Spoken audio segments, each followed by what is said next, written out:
राधिया और प्रथम के दरमियान होने वाला है प्यार की शुरुआत, और प्रथम ने राधिया के साथ अपने रिश्ते को एक नया मौका देने का फैसला कर लिया है।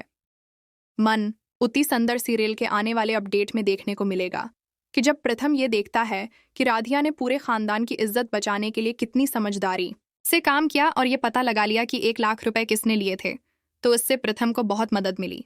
लेकिन वो इस बात से बहुत दुखी है कि उसने राधिया पर इल्जाम लगाया और उसकी परेशानी बढ़ा दी। इसके बाद प्रथम राधिया के पास आता है और कहता है, मुझे माफ़ कर दो, ये मेरी बहुत बड़ी गलती थी।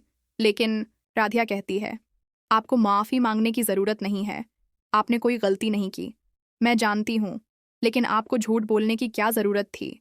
आपको कैसे पता चला कि ये पैसे किसने लिए? प्रथम मुस्कुराते हुए जवाब देता है, मैंने तुम्हारी बातें सुनी थीं और समझ गया था कि सच क्या है। अब कहानी एक नई समत में बदलने वाली है। प्रथम महसूस करने लगता है कि राधिया दिल से कितनी अति सुंदर और समझदार है। अब वो राधिया और अपने रिश्ते को एक नया मौका देने के लिए पूरी तरह तैयार हो जाता है। वो समझता है कि वो राधिया से कितना प्यार करने लगा है और अब वो उससे दूर नहीं रह सकता। लेकिन जब दादी को ये खबर मिलती है तो वो बहुत गुस्से में आ जाती हैं। उन्हें लगता है कि वो तो राधिया को प्रथम की जिंदगी से दूर करना चाहती थी, मगर अब सब कुछ बदल रहा है। लेकिन क्या होगा जब घर का सबसे बड़ा राज सबके सामने आ जाएगा? कौन है वो शख्स जिसने खानदान का भरोसा तोड़ा और लाखों रुपए हड़प लिए? और क्या वाकई अपनों पर शक करना सही है या उस शक के पीछे कोई और बड़ी चाल छिपी है? अचानक प्रथम के दफ्तर से 1 करोड़ रुपए गायब हो जाते हैं। खानदान के सभी लोग सकते में आ जाते हैं। कोई समझ नहीं पाता कि इतना बड़ा खेल आखिर किसने खेला। तभी राधिया ठान लेती है कि वो चोर को सामने लाकर ही दम लेगी।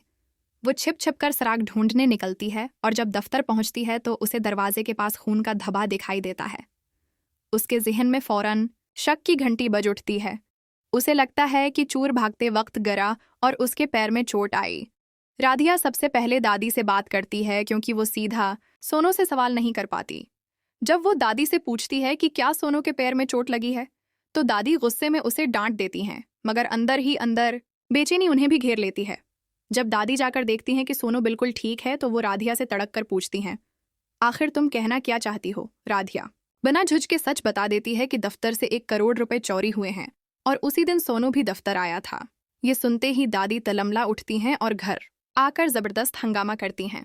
वो चीखती हैं कि सोनू पर इल्जाम लगाना नाइंसाफी है और उसका नाम घसीटने की इजाजत किसी को नहीं है। सारे घर का माहौल गर्म हो जाता है। तभी राधिया की नज़र उर्मी पर पड़ती है और वो देखती है कि उसकी टांग पर पट्टी बंधी हुई है। फौरन उसके जहन में दफ्तर के गेट पर दिखा खून का धब्बा घूमने लगता है। उसके कदम रख जाते हैं और वो पूरे खानदान के सामने सवाल करती है, वाह, आपके पैर में चोट कैसे लगी? उर्मी बहाने बनाने की कोशिश करती है, लेकिन राधिया अब रखने वाली नहीं थी। वो जोर से कहती है, दफ्तर के गेट पर मैंने खून देखा था और ये वही चोट है जो चोरी करते वक्त लगी है। उर्मी का चेहरा पहला पड़ जाता है। उसके चेहरे पर खौफ साफ झलकने लगता है। आखिरकार वो टूट जाती है और सच सामने आ जाता है। वो मौके देखकर पैसे दफ्तर में वापस रखने जाती है, लेकिन उसकी बदकिस्मती देखिए कि प्रथम पहले से ही वहां मौजूद होता है। वो पैसों से भरा बैग देख लेता है और अगले ही दिन खानदान को बता देता है कि पैसा मिल गया। अब सबसे बड़ा सवाल ये है कि उर्मी की इस हरकत का अंजाम क्या होगा? क्या खानदान उसे मुआफ करेगा या उसकी चालें हमेशा के लिए खत्म हो जाएंगी? और क्या उर्मी फिर से अपने झूठ के जाल से बच पाएगी या उस बार सच का तूफान उसे पूरी तरह डुबो देगा?